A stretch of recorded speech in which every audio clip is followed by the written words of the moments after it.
For the most part, in humanity's existence, the night was always feared and dark. For centuries, the only things illuminating the night were the moon, lanterns, and candles. That is, until Thomas Edison invented the light bulb. In the late 19th century, technology was rapidly evolving, but the technology Edison had on his hands to power his new invention, called direct current, had some serious limitations. The electricity generated could only travel a few kilometers, so to power the entire city of New York, many generators would have to be built throughout the city. Enters George Westinghouse. George Westinghouse defied one of the most famous inventors at the time by pursuing a different technology to distribute the electricity, called alternating current. His technology was far superior, making it possible to distribute electricity at a lower cost over long distances. However, since Edison owned many patents related to direct current, he didn't want to lose money. Therefore, he began to instill fear in the public, portraying alternating current as a dangerous entity. The distribution lines installed in the city caused fear among people that alternating current companies were putting the public at risk because people would walk below the high-voltage wires present in these systems. At the same time, George Fell started conducting experiments with innocent stray dogs, electrocuting hundreds of them on water, out of water, and with many different materials to determine an effective way to put them down.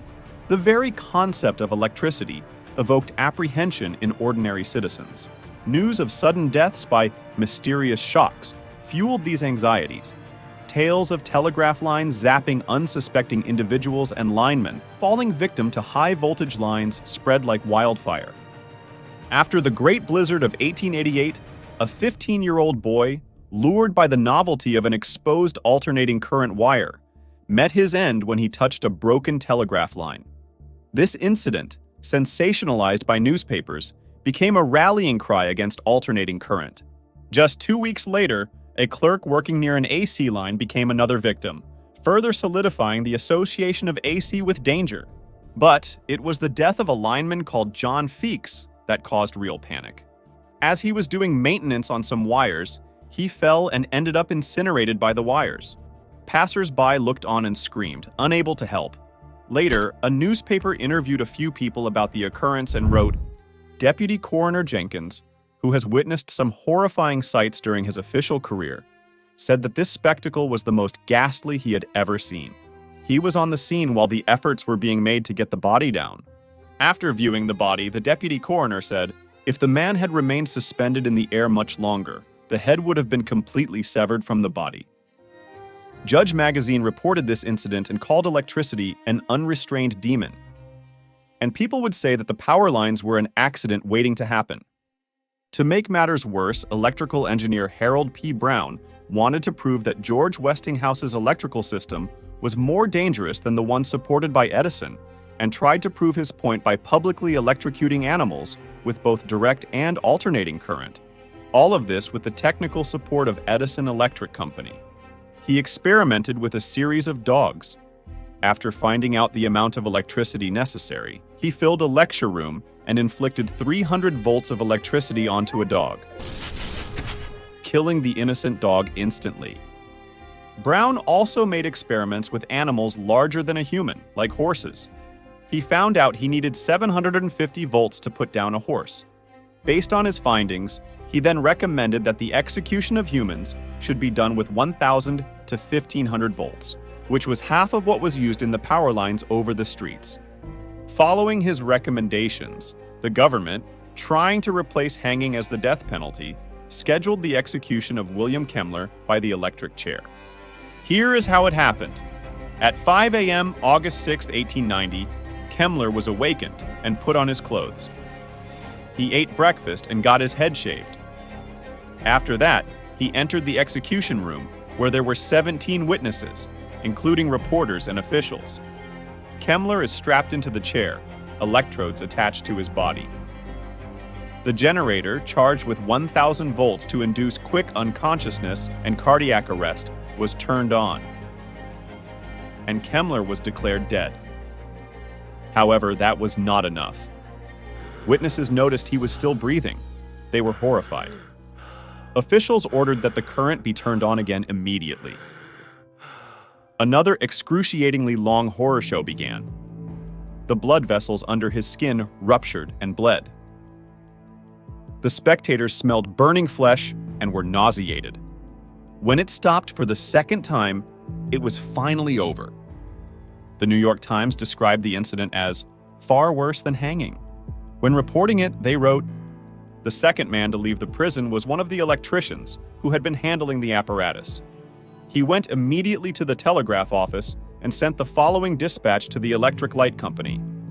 The execution was an awful botch. Kemmler was literally roasted to death."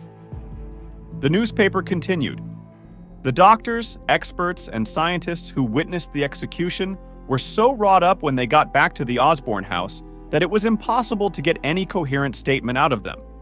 They were a sorry-looking lot of men, and perhaps the most miserable of all was the contingent of Buffalo physicians. Sheriff Jenkins of Buffalo, who was present during the execution, was horrified by the situation. The New York Times wrote, he was so badly affected that he had to take to his room. Even the possibility of a reoccurrence of such a scene as he had witnessed made hanging infinitely more humane. He admitted that he knew nothing about electrical matter, but said that he did not see how any man who had seen Kemmler's death could express any other opinion than that which he had expressed." In 1902, an elephant called Topsy killed a trainer in Coney Island, New York. So, in 1903, Topsy was scheduled to be hanged, but a Luna Park owner offered her corpse to Edison for an AC demonstration. Topsy was fed carrots laced with cyanide, and then electrocuted with AC in front of a crowd and filmed by Edison's company. Some historical accounts suggest Edison provided the equipment or financial support for the electrocution, but these claims haven't been definitively proven. Even though there is no actual evidence of direct involvement in the incident, Thomas Edison allegedly exploited the event by having Edison Studios film and display it publicly, further associating alternating current with cruelty and danger. This was probably the first filmed death of an animal in history. Nowadays, there are an estimated 46,700 home fires every year in the United States alone, according to the National Fire Protection Association.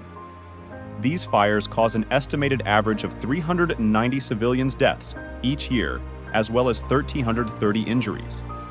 While acknowledging the dangers and historical anxieties electricity presented, it powered a revolution of invention. Refrigeration keeps food fresh. Medical equipment prolongs our lives. Communication technologies, spanning continents and cultures, make us more connected than ever and allow this video to reach you across the globe. If you want to support the channel financially, you can do so on Patreon. The link is in the description. Thank you for watching and have a nice day.